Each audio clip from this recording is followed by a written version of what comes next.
So, a very, very warm welcome to everyone joining us live, and also to those of you who will be watching this webinar a little bit later on today. My name is Sharon Mark-Teggart, along with Dr. Sally Cathcart. We are the co-founders and directors of the Curious Piano Teachers, and we are in our 10th birthday year, so really exciting. We have been literally around the world for 10 years, or we will be officially in May of this year. And birthday celebrations and planning for celebrations is underway. But thank you so much for joining this webinar this morning. We are going to be looking at the topic of teaching musical notation. And we have a course, a short course that is about to launch at the Curious Piano Teachers. So I am just going to fill everyone in a little bit about that first of all. And then we're going to ask a few questions. We're going to get going. So we have, this is a fairly new thing, our Curious courses. We do have our membership site, but our courses, and the course that's coming very, very soon, starting on Friday, the 7th of February, is a course called Unlocking Notation: Practical and Proven Strategies to Engage and Inspire Your Students. Discover a fresh perspective on teaching musical notation with this thought-provoking course designed specifically for piano teachers. And Sally, this is something that I think we really, with the Curious Piano Teachers, got going with, because we know that this is such a thorny issue, and the fact that we've had well over 100 people have signed up for this today, I think is testament to that. It is. Looking back, Sharon, over our 10 years, we started with the idea of having a signature course about this very topic, didn't we? We then developed that idea, but it is very exciting. I'm very excited to be returning to this, because it's something that's with us all as piano teachers in particular, I feel, and this is for piano teachers, and it is a fascinating topic, and we all struggle. I think from time to time, we have all gone through those struggles. I mean, I have vivid memories in the past of starting the journey. And I think actually what's very interesting, and my kind of thought process as I'm coming to this webinar this morning, is the fact that over the 10 years of the Curious Piano Teachers, yes, Sally and I are the directors of the Curious Piano Teachers, but we have learned so much. We have developed so much. And one of our things is we want to be able to bring research. And of course, Sally, your research, you're going to be talking a little bit more about that later, because it all links in. But I'm going to say that this course that Sally has created and pulled together is the only one of its kind. Okay, it's one of these very thorny topics, as we've already said. But the purpose of this course is to pull everything together and to give insights and to change things, because I know that the way I teach notation, even compared to when 10, even 5 years ago, it has altered, and I am seeing an awful lot more fluency compared to those early days where you just seem to perpetually struggle.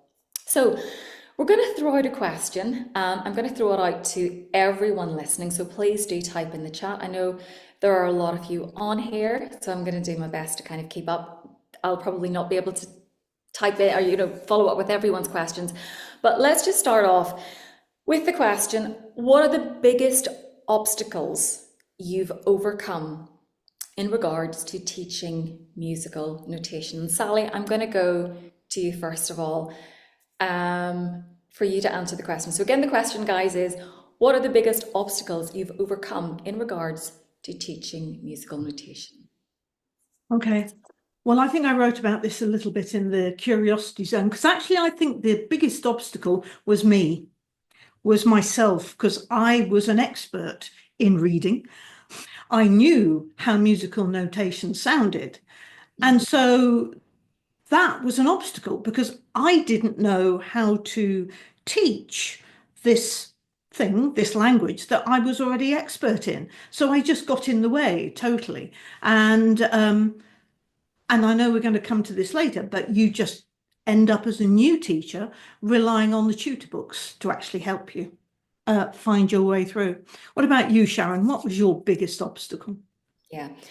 Um, I think for me, again, yes, it was the reliance upon the tutor books.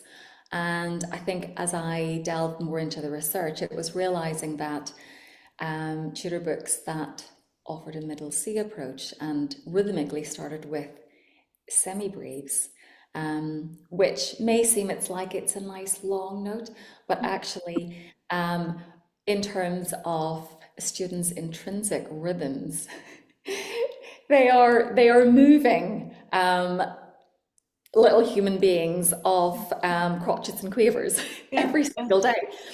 And so it was, I think it was just, and like what you said, and it links right back to Lee Lefebvre in his book, The Art of Explanation, and where we were kind of trying to simplify it, but it still wasn't going far enough back Mm, to meet where the student was. And so just so many things. We talk about high and low notes on the piano. And, of course, going higher is meaning going to the right, going lower is to the left. But of course, when we're looking at a stave in terms of pitch, it is actually going up and it's going down. So the myriad of concepts that are very complex, but we are just so separated and we kind of think, mm, well, that's a C, that's a middle C. But they're wanting to know what the little line is going through it or why it's colored in or not colored in. yeah. So I think unless we have an understanding ourselves of the complexities of that, then we're not doing a very good job of understanding what the confusion is for our students. Mm. Yeah, I must say, I think my teaching, like yours, has changed a lot in the last, well, certainly in the last 10 to 15 years. And the importance for me, I think that the really important step is to fully understand how we have to connect the what we see with what we hear with what we play. Yeah.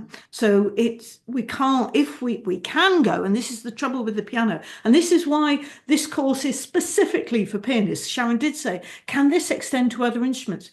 And I thought for a moment, I thought, no, actually it can't. It is specifically for the pianist because it's about connecting the gestures that we make with the notation that we see.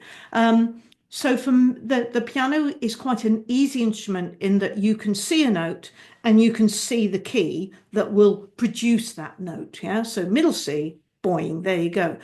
But of course, that has lots and lots of problems in that it doesn't connect the ear. And without the ear, nothing really works and tension gets set up and all sorts of things. Yeah, absolutely. I can see here Gay Jacqueline, who's on the call, is already talking about interval recognition and pattern recognition. And of course, that is where we are moving to in this because it's transformational.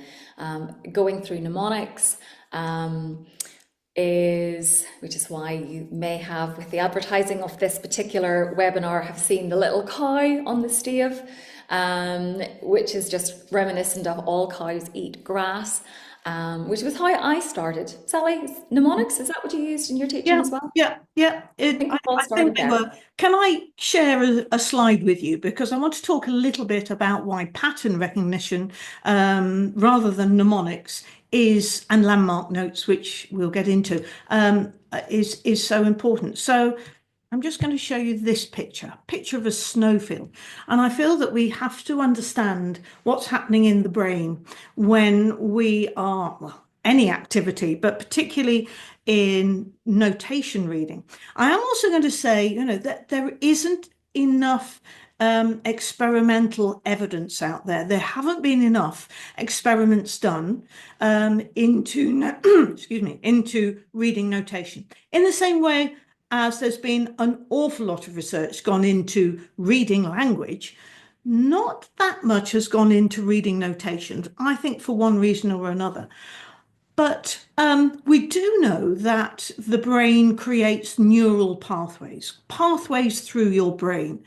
And it's so important that those pathways are big and strong, and you make them big and strong by repeating them many, many times. And we know the brain has a natural disposition to see patterns. And I'm showing you this picture of a snowfield because there's a lovely analogy whereby you're invited by your friend to go over and see them for a cup of tea and a bit of cake. And you say, oh, that's lovely. And they say, oh, we just live on the other side of the snowfield. So you get to the edge of the snowfield and there's a lovely big path going down there. And so you follow it quite naturally. But unfortunately, it doesn't take you to your friend's house. It takes you instead to the closest town. But that's another 2 miles back now to your friend's house. Now, every time we carry out a skill, we set out one of those neural pathways.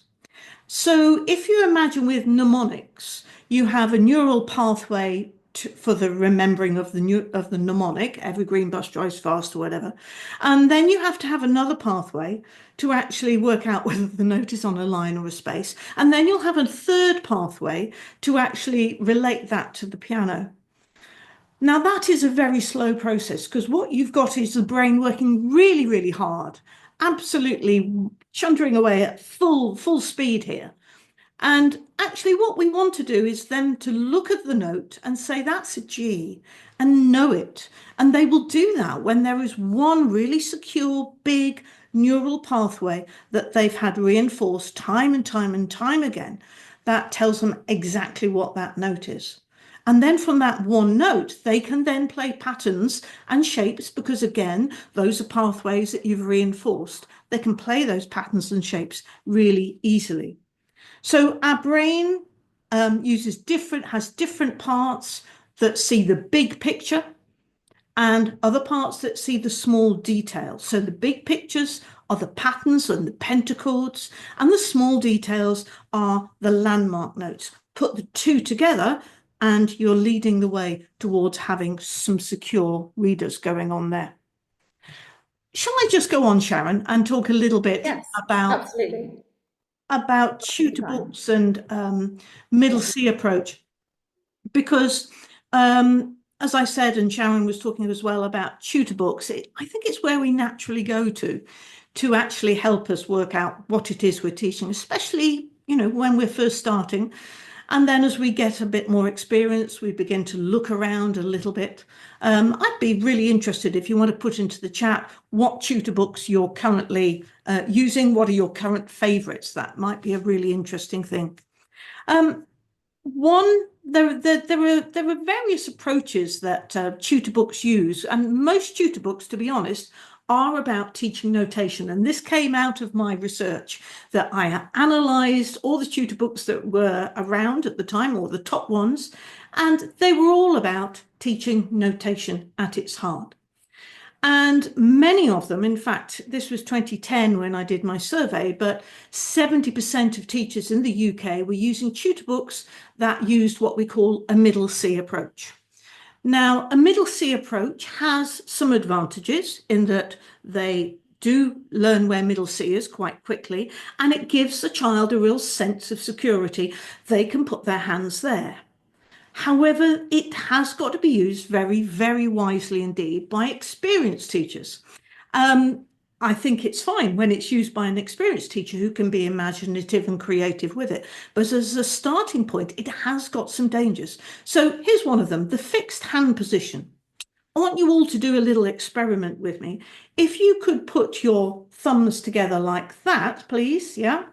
And then you be aware of what you can feel. So this is where you're going to be when you're in the middle C position. Look.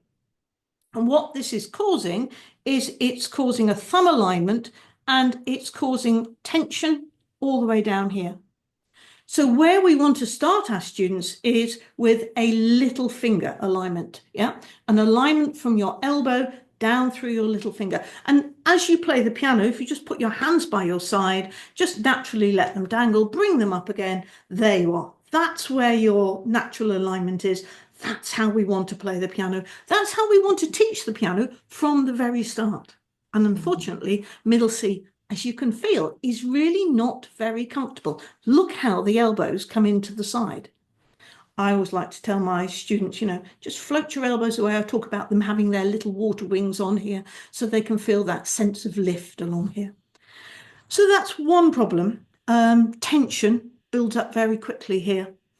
Another problem is that staff notation tends to get introduced from the very start. So middle C books tend to have the first 2 pages with middle C, staff notation, treble, bass, clef, rhythms usually on there. I've counted about 36, I think, on one particular tutor book that's very popular. So staff notation is there from the very start. So there's always this sense of you see it, you play it, and without that inner ear being activated. There we go. Often they're introduced to middle C, like that, with that little line and that semi-breve that Sharon was just talking about as well. Okay, and then the notes are usually introduced one at a time. So although a lot of the middle C books don't necessarily use the mnemonic approach any longer, they do introduce C on one page, D on another page, E on another page. And so it's all that tiny detail from the very start. And that tiny detail also leads to dodgy technique, frankly, because not only have you got your thumbs doing this and that tension, the fingers are then starting to be used in isolation like this, when actually all the research into technique shows we want to use a whole arm approach. The arm takes the fingers to the notes, not the other way. It's not about that tiny detail. That's why you get pushers, yeah? That's why you get children who just push the keys down, because they're doing their very best to play the individual notes. No, do a non-legato from the very start. Okay, the other thing, the other element that middle C approach tends to take is they tend to introduce bar lines and metrical counting also at the very start. So we've got pitch being introduced, we've got rhythm being introduced, we've got the idea of meter, of 4 beats in a bar, of counting to 4. 7-year-olds have difficulty counting to 4, one repeatedly, going, well, why do I keep counting to 4? Let alone if they were then asked to play a long note and hold it for 4 beats. What does that mean? Very difficult to know. Sharon, any thoughts on all that? So much essential stuff in there. I mean, one of the thoughts that I had as you were going through that was also, being stuck in the middle C position. You've mentioned about the tension, but also this development or lack of development of keyboard geography as well. So, and I know that Sally on the course, that in that very first module, looking at and get, because of course children don't, a lot of them come to lessons, and adults, having heard the piano played, and they're there because they want to be able to play the piano. And it's being able to not just be sitting down and playing a sprinkling of notes from around the middle C position, but it's looking at how they can be getting musically satisfying repertoire and playing that.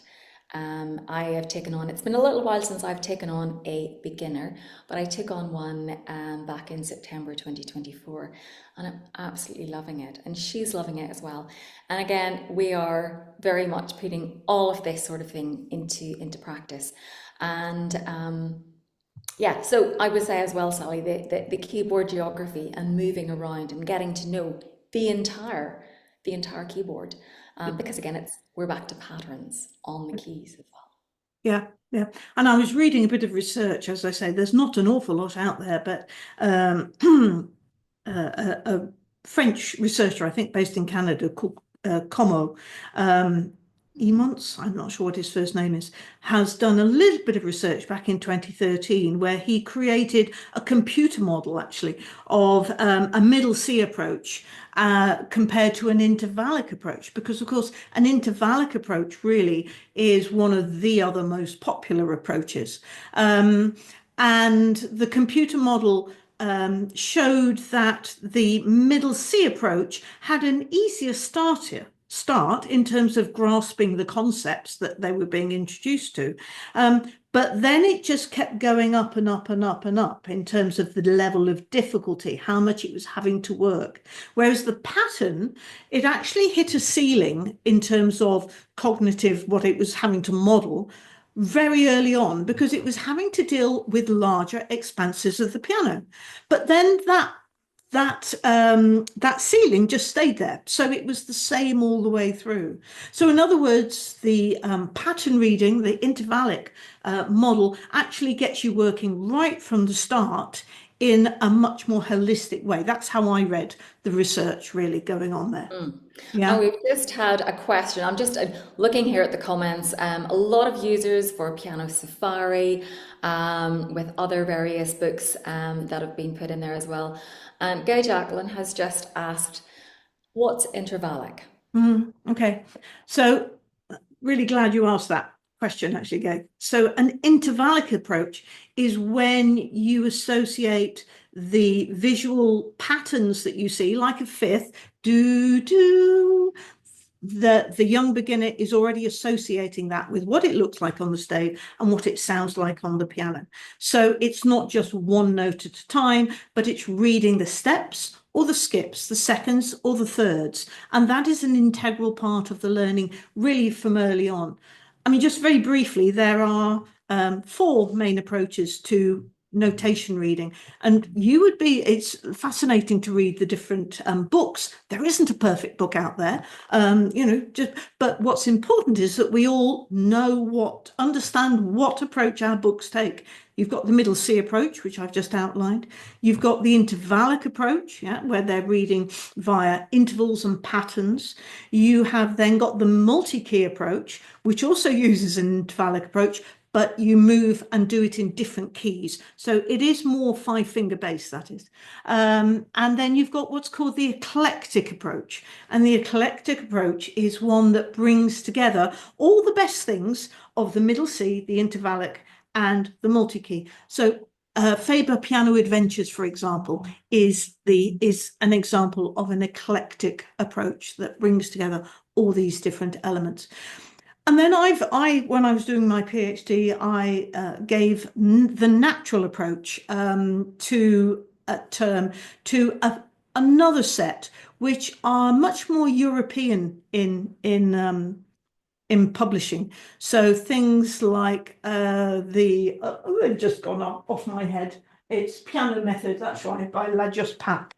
And these are all based basically on singing. Yeah. So in Europe, in France, Germany, etc., children always go through a year of solfège classes in Spain and things before they then come to the piano. So these books build on that year of solfège. That's the idea behind them. So it's much more music coming from the inside, and then you realize it on the piano, which of course is what needs to happen. So, Or obviously in this course as well. and in this course as well. Yes, absolutely. So, yes. Shall I go on and talk, or do you want to talk a little bit about the course and then I'll take over or not? No, you continue on and then I Okay. can come back. Okay. So I'm just going to take you very quickly through the course and just share with you that, like I was saying, that there is so much that has to be covered with notation reading. And I'm very excited. I think you can probably tell, to have put this together. It's slightly doing my head in, but it is very exciting nevertheless. This course about unlocking notation. Now, I've taught many, many, many teachers about notation, partly in my role as a musicianship practitioner and director of musicianship for the Voices Foundation, but also through the piano teachers course. But there is something about notation that people think they can't do when they get to adulthood.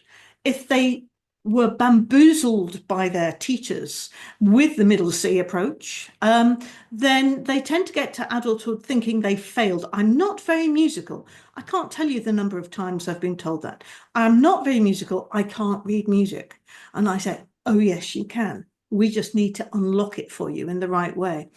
And when you show an adult how to get there through solfa, through games, through playing, once they've got the mental models they need, and then you show them how that looks on a stave, and they've already understanding the rhythm notation, then it is a light bulb moment. And that has to be one of the best parts of the job. It really does, when you can see that light bulb literally go on in. So in the course, we have got, it lasts for 4 weeks. There are 4 modules, and each module is released each week, and I'll take you through those in a minute. And there are 5 different videos within each module. We are having actually we're giving a £10 discount, early bird discount for anybody who is watching this now. It lasts until 23:59 on Wednesday, January the 30th. And Sharon will tell you more about it again later, but I think she'll probably also share the link and the code, which is unlock 25, but we'll come back to that later. Just hang around. So let's go on. So let's have a look at the 4 modules. Now, the first module is about creating the right conditions for learning to read notation. The second module is showing the key principles for teaching rhythm reading. The third module looks at the key principles for teaching pitch notation. And the fourth module just looks at how we ensure progression and troubleshooting. So just to go into module 1 to give you a little guide through that. Module 1 then is about creating the right conditions for our students to become confident and independent notation readers. Excuse me. It launches, this particular module goes live on Monday, February the 10th. And all 5 videos will come out, and there'll be a workbook there as well. And it's up to you to work through in your own time completely, that is. So what we look at here is, I consider putting notation in its place, where I look at the 2 traditions in music. I highlight the importance of singing before anything else. And then we look at what can happen before notation is formally introduced. We consider the importance of being systematic in our teaching, and yet more on patterns. I highlight the importance of patterns. And then Sharon's going to join me on the Friday of that week, when there will be a live workshop at 12 p.m. British time, and we'll be discussing more aspects of the playing and reading debate, and Sharon will be sharing with us a video where she'll be teaching a student a piece by rote. What do you think, Sharon? Exciting? Sounds really exciting. I think what I'm finding really exciting about this is it is something that, and again, what I feel is very unique about what you've created here, Sally, is the fact that it's bringing everything into one place neatly together. And guys, I'm going to say that's actually a really difficult thing to do, because a lot of stuff is out there, but it's having then to put it together yourself. And Sally has designed this course very much, in terms of the structure of it, to be able to walk you through so that you have a deeper understanding, and so that you know how to go about teaching notation, pitch, rhythm in a much more effective and a much more musical way. And all I can say is that when when you get it right, it is absolutely transformational.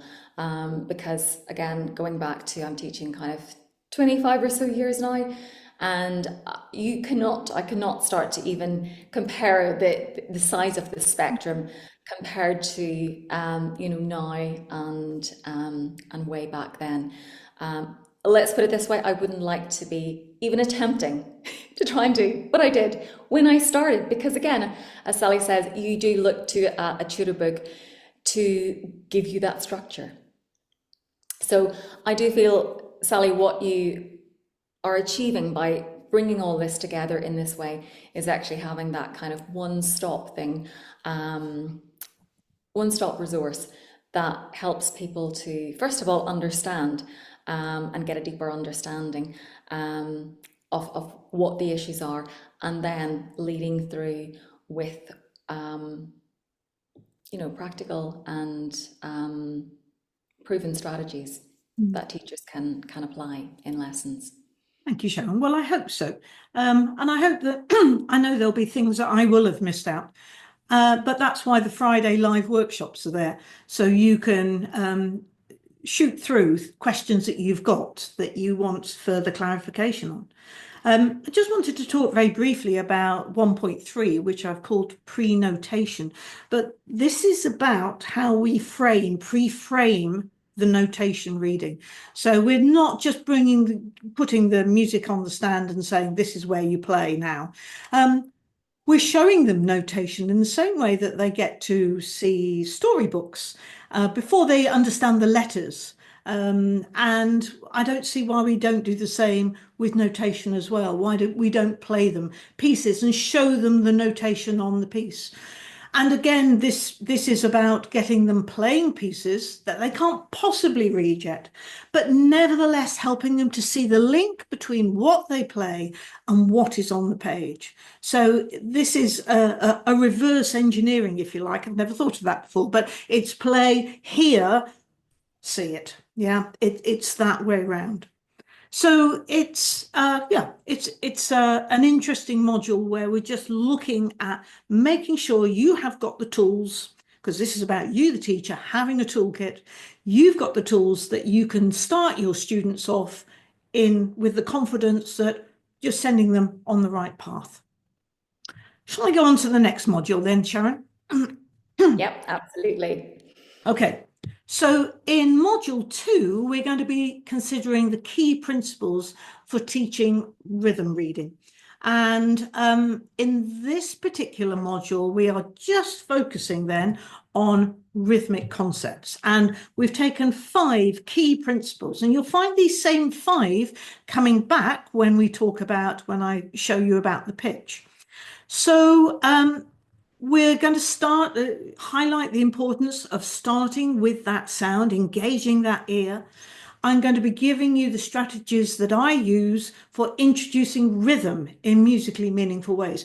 Sharon has been talking earlier about the semi-brief, yeah, and how that often appears on the first page. That is not a musically meaningful way. Musically meaningful ways exist within patterns, and those patterns we call phrases quite often. So this is what I mean by a musically meaningful way is a 4-beat rhythm pattern or a 4-beat rhythm phrase, call it whatever you like. Then we're going to move on to using specific strategies. These are specific approaches you can use to help that student take ownership of the rhythm. So what we're talking about here is things like rhythm language, some sort of approach that gets them away from the metrical counting, but means that if I show them a 4-beat phrase of rhythm made up of crotchets and quavers, they have the tools to be able to work it out and to be able to clap it and to say the rhythm language back to us. So using specific strategies is there.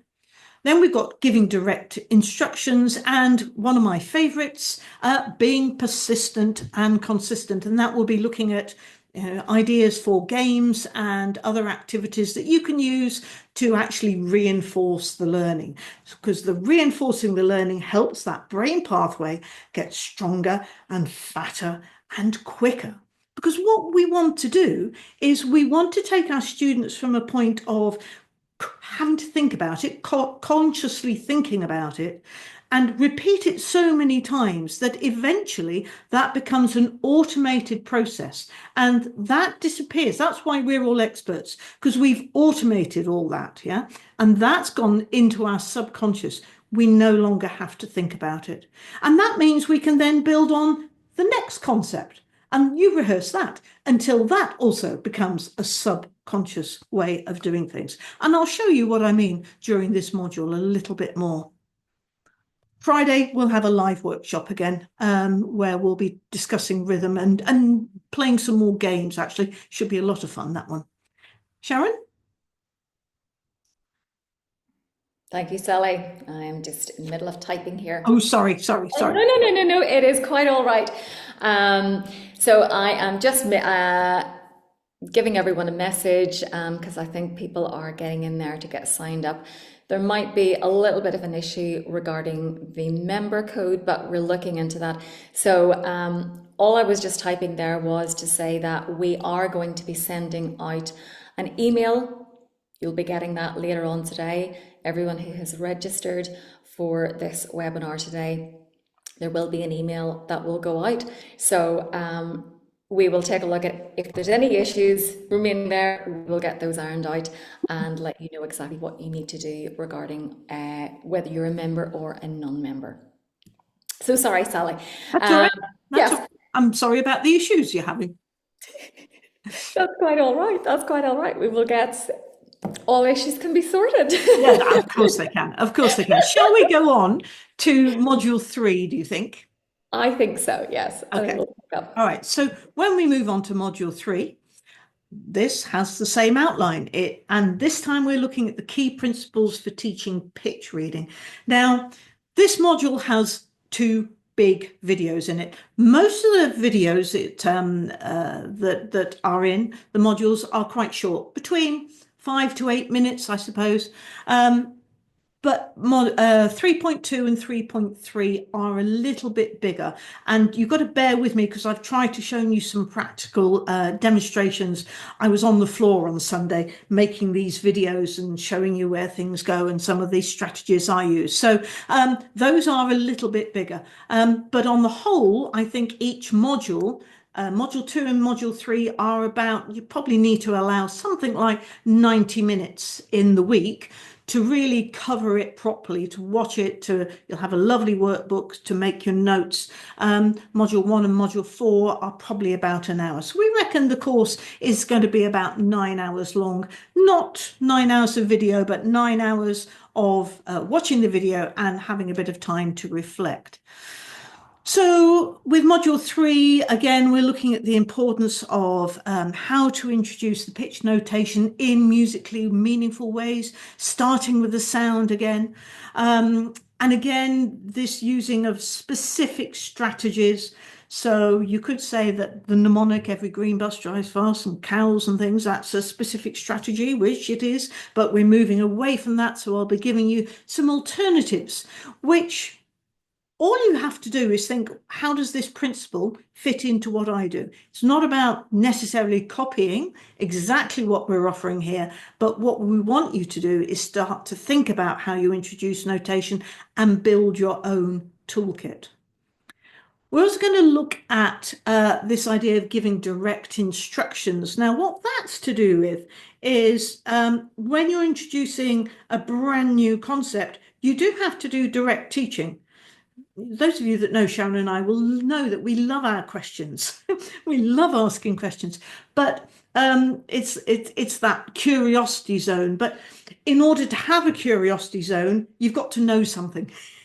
So before you know something, you have to be the teacher. You have to do direct teaching.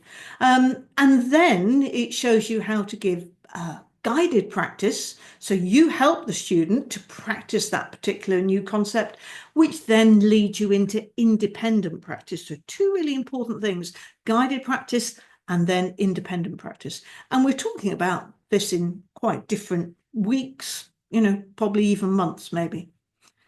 And then we're going to have a look at how to be persistent and consistent, give you some ideas for games and for online apps that you can use that are really going to help with that pitch reading. I know that in many ways, pitch reading is much easier, by the way, and we'll talk about this, I'm sure, than rhythm reading. Yeah. With pitch, the pianist can go directly from what they see and they can see that note on the piano and they can play it. So this is an E, here's that E. With rhythm reading, if you think about it, when you have a 4-beat rhythm, there's only one place that can create it, and that is you yourself. Yeah. Now, my internet has just said it's unstable, so my apologies if I go a little fuzzy or have got stuck. Am I all right there, Sharon? Back again now, Sally. Perfect, Okay. thank you. Okay. So I don't know what you missed there, but I was talking about the importance of games and just using online apps and stuff like that. And then on Friday, Sharon and I will be doing a workshop, and we're absolutely delighted and thrilled that we're going to be joined by Ruth Alberici. Ruth is the founder of My Music Resource, and she's going to be sharing with us her approach to landmark notes and some of the resources from her site that she's designed that she uses to reinforce this with her students. Okay, any questions on that, Sharon, or shall I move on? I think you can keep moving on. I'm just kind of answering a few logistical questions in the chat, but yes, you keep going and I will, I'm just getting to these questions in the chat. Okay. So the final module. So this is week 4 now. And this is about ensuring progression and troubleshooting.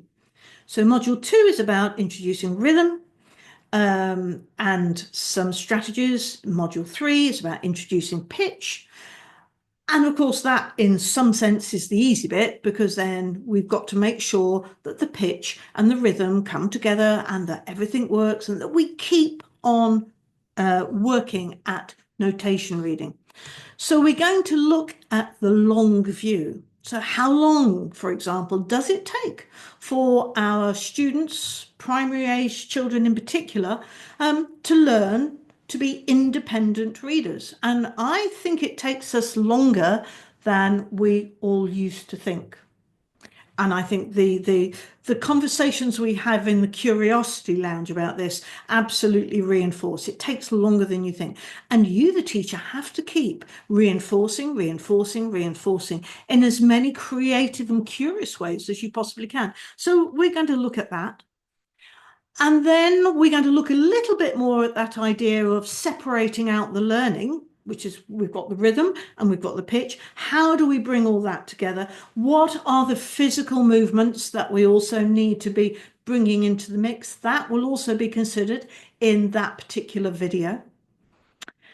And the idea of having multiple pieces of repertoire always on the go, not getting stuck on certain pieces because the student hasn't mastered it, but actually the importance of, to develop reading skills, they need to keep reading through the pieces. Yeah, it's like I use the analogy, if your child went to school, year 4, was given 3 reading books for the year, and once they finished it, told, well, you just keep reading it again, you'll get even better and more fluent.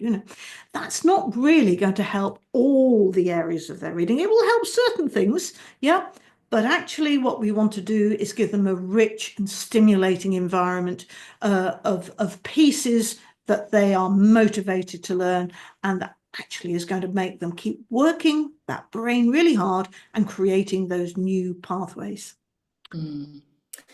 Yeah, really love that, Sally. And going back to what you're saying about, the brain working hard, and of course, it's working hard in a purposeful way. I think Mm. maybe let's put Mm. it that way.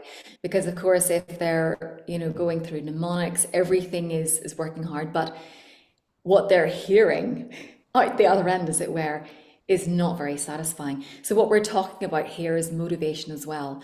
And I do feel that once we get this right as piano teachers. It really also, you know, they're increasing the amount of repertoire that they're able to play. We're dealing with demotivation as well, because by default, when they're able to read patterns, develop everything very sequentially, systematically, then they're feeling, oh, look what I've just done. And that's what I have, even with my son, who has done a huge amount of what you were saying, Sally, about the singing first and developing all of that language of music. And, you know, where reading is, you know, 20 years ago, I would have had a student and you'd have been wondering, oh, you know, to read that would be so difficult. But of course, when we as teachers change our approaches, I mean, that really is what it boils down to. Yeah, Yeah, deals absolutely. with a lot of the issues that I think that we face otherwise. Thank you, Sharon. So we're also looking in this module at dealing with transfer students, and I think we're all familiar with the student who comes to us from another teacher, and they actually are not reading. They've been blagging it, as I like to call it. You know, they've been faking it, and it hasn't been picked up, or maybe it has been picked up and some work has been done, but it's not quite consolidated yet. So some strategies there for dealing with those transfer students. And then finally, we'll be hopefully bringing it all together so that you can start to build your own toolkit. And the final live workshop of the course will be on the Friday that week. And for that, we're going to be joined by the wonderful Angie Tsay, who has a huge amount of experience of teaching transfer students, and she'll be bringing along some of the strategies she uses to help them to develop their notation reading. And I'm sure that's going to be a very interesting and lively workshop. So do join us live for that. And then I think that's about it for the moment. Yes, here is our page again, and here is the code that Sharon has been sharing with you, Unlock 25. And we, as you can see, it starts on Friday, February the 7th. We'll be getting unlocking the introduction pages on that, and then module 1 will go live on Monday, February the 10th, that's right. And you'll be able to spend your own time looking at it, watching the videos, and then we'll come together on the Friday to have our live workshop. In the meantime, there'll also be a Facebook group exclusive to people who are on the course, so you can share your thoughts and your comments or any questions for the workshop. You can pop them in there as well. So I'm just going to come off my, I'm going to stop my share, because that's all I've got to say really at the moment. Great. And I think over on chat, we have been consolidating and sorting out a couple of questions. So I'm just going to quickly to camera go through those. So yes, we do have, there are 4 live sessions. The dates of those, all on Fridays. So starting, first one is Friday the 14th of February, Friday the 21st of February, Friday the 28th of February, and then Friday the 7th of March. Now, all the times, again, just for information, the time on Fridays is 12 noon to 1 o'clock on the first 3 dates. The only exception is it is 10 to 11 on the Friday in March. I am just going to go back to something that Rosie has typed in. So excited about this workshop. Finally, an approach that does away with the sitting prettily and having both thumbs on that middle C. Thank you. I just break out, Rosie, break out. It is indeed really, really exciting. Another question has been, will the workshops, the live workshops, be available to catch up on? So yeah, if there's a Friday that you can't make it. I mean, we do encourage you to be there if you can, but I do understand you. One of them falls in midterm, so you may already have other plans. But yes, you will be able to catch up. We will be recording them. They will be added to the course. Can I also just say that the course, you have ongoing access, so you don't lose access to it after you have completed it. We do encourage you to do it as a course. As Sally said, we do have a Facebook group, so we're wanting all our course participants to get in there. And again, if you're not going to be available on a particular Friday and you have a question, a burning question that you want relating to that week's module, then by all means pop it into the Facebook, or indeed you can email us. You can always email us info@curiouspiano.org. And we can pick those questions up and then answer them on the live call as well. I thought I might give people a sneaky peek actually of the course pages. They're not quite ready yet, but this will be once you're in the course, yeah. So introduction, that will go live, that will have a video with it as well. And then we go on to module 1, and there you are. There's the videos to go with module 1, and there'll also be a workbook, and there'll be somewhere you can sign up for your for the live workshop. You'll need to sign up for that as well, because that will be again over on Zoom. And then this is the sign up page. I think some of you have already gone to there, but as you go down there, you can see that the live workshop times and days are all specified down there. So you can see when the module gets launched, and then when the workshop is. Okay. And for any questions, I know we've had a member, so a curious member query regarding putting in the coupon code. I'm going to need to go and just check that. But we will be sending out an email later on today. So you'll be getting the link to this replay, and we will make sure that you've got all the information that you need to sign up. And obviously any other questions, I'm just going to put into the chat our email. So info@curiouspiano.org. And if you have any other questions, you can ask them directly there. So again, just to clarify, you have until Wednesday, the 29th of January, which is tomorrow, at 11:59 p.m. So just a minute before midnight.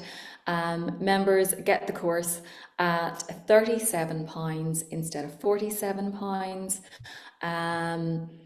Non-members, if you're not currently a member of the Curious community, then it is normally £77, but you would get it for £67 with the discount code. And again, the discount code is UNLOCK, UNLOCK, with the number 25. So UNLOCK 25. But capitals. The email will come out later. Yeah, capitals for that, capitals. Janet was saying, is there going to be any kind of recognition? Yes, there'll be a certificate at the end of it. Definitely. I think definitely worth getting a certificate there. And I was just going to say something else as well, but I can't remember for the life of me. I'm just going to say, are there any more questions whilst we are here? Obviously, again, you have info@curiouspiano.org. Feel free to drop us an email if you do have any questions. If there's any issue with the payment or the codes or getting sorted out, we will look into that, and we will be sending out an email later just to clarify. What I was going to say was, if you know somebody else who's teaching the piano who might be interested in the course, do feel free to share the link with them, because the more the merrier, really. I think what drives us both onwards here is to make learning the piano as engaging, as enjoyable as we possibly can for all your students. You know, you will teach at least 10, maybe 20 students. So if we can start to engage our children in a different way, you find that they don't disappear at grade 3. You know, if you've ever had that problem, they get to about grade 2, grade 3, and then all of a sudden they seem to lose their motivation. And that's often, I feel, no research to back it up, but there was a big slump in my PhD that showed there was a big cutoff at about that level. And it's because they haven't been reading notation very fluently, and they've been blagging it a little bit. And then at grade 3, of course, it becomes more complex. There's more coordination between the hands. The page looks blacker. And if that is sort of going, oh, I can't do this, then of course they're going to lose motivation. So the more we can inform ourselves as a profession about how we do this, then the more children who are going to fall in love with piano. And today, if more than ever, I feel this is really needed, something that they can go to, that they can engage with, that's theirs, and that they feel, I love music, I love the piano. Let's not put them off. Let's embrace them and help them to understand that we can all read notation. We can all do it. Love them. Do you want to pick up that question, Sally? So Yay, now here's Slay. that's Yeah, the yeah. question. Are you considering writing your own tutor book? I haven't written a piano tutor book because I do think there's enough out there, and I will be mentioning this and sending you some links. I've written a musicianship book because, in my view, we are musicians first and we are pianists second. You can't take the musician out of the pianist because if you do, they're not a pianist, they're a button pusher. Okay, so this you'll see has got songs in it that will, and you'll get some of these is helping to develop those musical skills such as pitch, higher and lower, like Sharon was talking about rhythm notation, etc., etc. That sits alongside a piano tutor book, comes in first, and then will the piano tutor book can come in, and they will be able to look at the tutor book with some musical understanding. So thank you for that, Emma, mentioning that there. Hope that answers your question, Gay. But I do talk about that a bit more in the course. Absolutely. Okay, so I think we have covered those questions. Again, everyone, I'm just going to again say info@curiouspiano.org if there are any further questions. But look out for that email from us later on today, which will have all the information that you need. And yeah, we're really looking forward to getting this course underway. And I'm really excited by all your responses, folks, because you sit in your own little house doing these things and then but it's super to see so much positive enthusiasm for it there. And yes, we'd love you to come and join us because as you can tell, it's sort of one of our favorite things to enthuse about together, isn't it, Sharon? Absolutely. Absolutely. So, thank you so much, everyone. Gosh, we've even done it right bang on time. There is 12 noon midday, and we are wrapping. So, have a wonderful rest of the day, and we will be in touch with everyone again later by email. And get signed up to the course. You've got until just before midnight tomorrow to get that extra £10 discount. The course is excellent, excellent value, and we look forward to welcoming you onto the course, and we'll see you over there. Okay. Have a great day. Bye.